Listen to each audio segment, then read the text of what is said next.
പ്രതിസന്ധി കാലത്തിന് ശേഷം കളത്തിലേക്ക് തിരിച്ചുവരാനായതിന്റെ സന്തോഷത്തിലാണ് കേരള ബ്ലാസ്റ്റേഴ്സിലെ മലയാളി താരങ്ങൾ. ഹോം ഗ്രൗണ്ടിൽ സീസണിലെ ആദ്യ ജയം നേടാനാകുമെന്നാണ് ഇവരുടെ പ്രതീക്ഷ. അനിൽ വാസുദേവ് തയ്യാറാക്കിയ റിപ്പോർട്ട് കാണാം.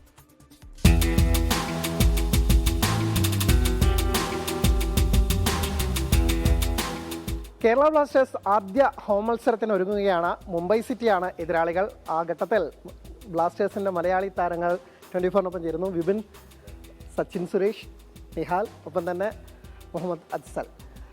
പുതിയ സീസൺ തുടക്കം ഒരു തോൽവിയോടെയാണ്. പക്ഷേ എന്നിരുന്നാൽ പോലും ഹോം ഗ്രൗണ്ടിലേക്ക് തിരിച്ചു വരുന്നത്, അവിടെ ആദ്യ ജയം, അതിലെ ഒരു പ്രതീക്ഷ തന്നെയാണ്. തീർച്ചയായിട്ടും നമ്മൾ ഫസ്റ്റ് കളി തോറ്റു.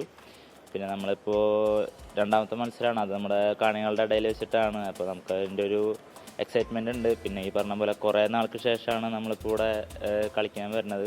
ഇപ്പോൾ നമ്മുടെ ISL കുറച്ച് പ്രശ്നങ്ങളൊക്കെ ആയിട്ട് നിൽക്കുക, അത് എല്ലാവർക്കും അറിയുന്ന കാര്യമാണ്. ഇപ്പോൾ നമുക്ക് അറിയണ്ടായിരുന്നില്ല എവിടെയായിരുന്നു നമ്മുടെ ഫോം. കുറേ കോഴിക്കോടായിരുന്നു ആദ്യം തീരുമാനിച്ചത്, പിന്നെ വീണ്ടും കൊച്ചിയിലേക്ക് ആയതാണ്. അപ്പോൾ എല്ലാവരും അതിൻ്റെ ഒരു എക്സൈറ്റ്മെൻറ്റിലാണ്. എല്ലാവരും ഇപ്പോൾ ഫോറിനേഴ്സ് ആയപ്പോലും അവർക്കറിയില്ല ഒരു പുതിയ ഫോറിനേഴ്സാണ്. അപ്പോൾ അവർ എല്ലാവരും കാണികളുടെ ഇടയിൽ കളിക്കാനായിട്ട് ഒരു എക്സൈറ്റ്മെൻറ്റിൽ നിൽക്കുകയാണ്. മുംബൈ സിറ്റി കരുത്തരാണ്, പക്ഷേ എന്നിരുന്ന പോലെ നമ്മുടെ ഫാൻസ് നൽകുന്ന ആവേശം, അതാണ് നമ്മുടെ കരുത്ത്. അതെ, തീർച്ചയായിട്ടും. കാരണം നമ്മൾ സൂപ്പർ കപ്പ് അവരായിട്ട് തോറ്റതാണ് അവസാനത്തെ റൗണ്ടിൽ. അപ്പോൾ നമുക്ക് അതിൻ്റേതായ ഒരു വാശിയും കൂടി ഉണ്ട്. സച്ചിൻ, കഴിഞ്ഞ സീസണിൻ്റെ അവസാനത്തിലോട് വരുമ്പോൾ ഇഞ്ചുറിയൊക്കെ കുറച്ച് ഇഷ്യൂസായി. അപ്പോൾ ഒരു വലിയ കംബാക്കാണ് സത്യം പറഞ്ഞു പേഴ്സണലി. തീർച്ചയായും എനിക്ക് ഇപ്പോൾ ഞാൻ 8 മാസത്തിന് ശേഷമാണ് ഇപ്പോൾ മാച്ച് കളിച്ചത്, കഴിഞ്ഞ മോഹൻബഗാനായിട്ട്. അപ്പോൾ വളരെയധികം സന്തോഷം വീണ്ടും കളിക്കാൻ പറ്റിയതിൽ. കുറേ ഇഷ്യൂസ് ഉണ്ട്. ISL തന്നെ തുടങ്ങുന്നതിലൊക്കെ കുറച്ച് കാലതാമസം വന്നു. എങ്ങനെയായിരുന്നു ആ ഗ്യാപ്പ്? എങ്ങനെയാണ്, പ്രത്യേകിച്ച് പരിക്ക് കാലഘട്ടമായിരുന്നു, അതുപോലെ തന്നെ ആ ഒരു അൺസർട്ടനിറ്റി അതുകൂടി എങ്ങനെയാണ് മറികടന്നത്? അത് ഫുട്ബോൾ പ്ലേയേഴ്സിന് ഭയങ്കര ബുദ്ധിമുട്ടാണ്. ഈ നമുക്ക് എന്നാ തുടങ്ങുക, എങ്ങനെയാണെന്നുള്ളൊരു ഐഡിയ ഇല്ല. അതാകുമ്പോൾ ഓഫ് സീസണിൽ നമ്മൾ എന്ത് ചെയ്യണം, ഈ 8 മാസം നമ്മൾ, അതായത് ഇത്ര ഗ്യാപ്പ് വന്നപ്പോൾ എല്ലാ പ്ലേയേഴ്സിനും അത് ബുദ്ധിമുട്ടായി.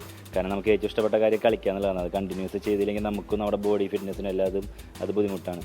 അപ്പോൾ അവസാനം ഇങ്ങനൊരു തീരുമാനത്തിലെത്തിയപ്പോൾ എല്ലാവരും ഹാപ്പിയായി തിരിച്ചു വരാൻ കഴിഞ്ഞാൽ വളരെ സന്തോഷം. നിഹാലിനെ സംബന്ധിച്ചിടത്തോളം ബ്ലാസ്റ്റേഴ്സിലേക്കുള്ള ഒരു തിരിച്ചുവരവാണ്. ആദ്യ മത്സരത്തിലൊക്കെ ഗംഭീരമായി അത്യാവശ്യം നന്നായി പെർഫോം ചെയ്യാൻ പറ്റി. പഞ്ചാബിൽ പോയുള്ള ആ ഒരു എക്സ്പീരിയൻസ് ഒക്കെ എങ്ങനെയുണ്ടായിരുന്നു? ഹോം മാച്ച് ഇവിടെ കഴിഞ്ഞ സീസൺ നടന്നപ്പോൾ പഞ്ചാബിന് വേണ്ടി കളിച്ചത്, ഈ പ്രാവശ്യം ബ്ലാസ്റ്റേഴ്സിന് വേണ്ടിയാണ്. സന്തോഷമാണ്. ഈ ക്ലബിന് വേണ്ടി കളിക്കാനൊരു ഹാപ്പിനെസ് ആണ് ശരിക്കും. തിരിച്ചു വരുമ്പോൾ ആ ഒരു അത് എങ്ങനെയുണ്ട്, ആ ഡിഫറൻസ് എങ്ങനെയുണ്ട്? അല്ല, ഇവിടെ കളിക്കാന്ന് വെച്ചാൽ നമ്മുടെ നാട്ടുകാരുടെ മുമ്പിൽ കളിക്കാന്ന് വെച്ചാൽ വേറെ ഫീലിംഗ് ആണ്. ലൈക്ക് അവിടെ അങ്ങനത്തെ ഒരു ഫീലിംഗ് ഉണ്ടായില്ല. സോ എപ്പോഴും ഒരു എക്സ്ട്രാ എനർജി ഉണ്ടാവും.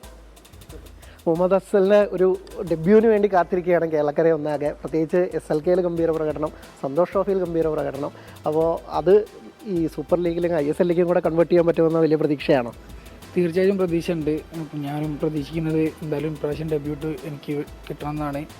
അപ്പോൾ അതിനുവേണ്ടി നല്ല പെർഫോം ചെയ്യും, മാക്സിമം ശ്രമിക്കും. അഫ്സൽ ഡെബ്യൂ നടക്കട്ടെ, എന്തായാലും ഗോളടിച്ച് തന്നെ തുടങ്ങട്ടെ എന്നുള്ളത് തന്നെയാണ്. അപ്പോൾ കേരള ബ്ലാസ്റ്റേഴ്സിൻ്റെ മലയാളി താരങ്ങളാണ് സംസാരിച്ചത്. വലിയ പ്രതീക്ഷയിലാണ്. ഹോം ഗ്രൗണ്ടിൽ മുംബൈയെ തോൽപ്പിച്ചുകൊണ്ട് സീസണിൽ ആദ്യ ജയം സ്വന്തമാക്കാവുന്ന പ്രതീക്ഷയിലാണ് ടീം ഒന്നടക്കമുള്ളത്. കൊച്ചിയിൽ നിന്ന് സ്വാതി കൃഷ്ണയ്ക്കുമൊപ്പം അനിൽ വാസുദേവ്, 24. ലോകത്തെവിടെയായാലും ഏത് സമയത്തും 24 വാർത്തകളും ഓഗ്മെന്റഡ് റിയാലിറ്റി പാക്കേജുകളും എക്സ്പ്ലെയിനറുകളും വിശദമായി കാണാൻ ഞങ്ങളുടെ YouTube ചാനൽ നിങ്ങൾക്ക് സബ്സ്ക്രൈബ് ചെയ്യാം.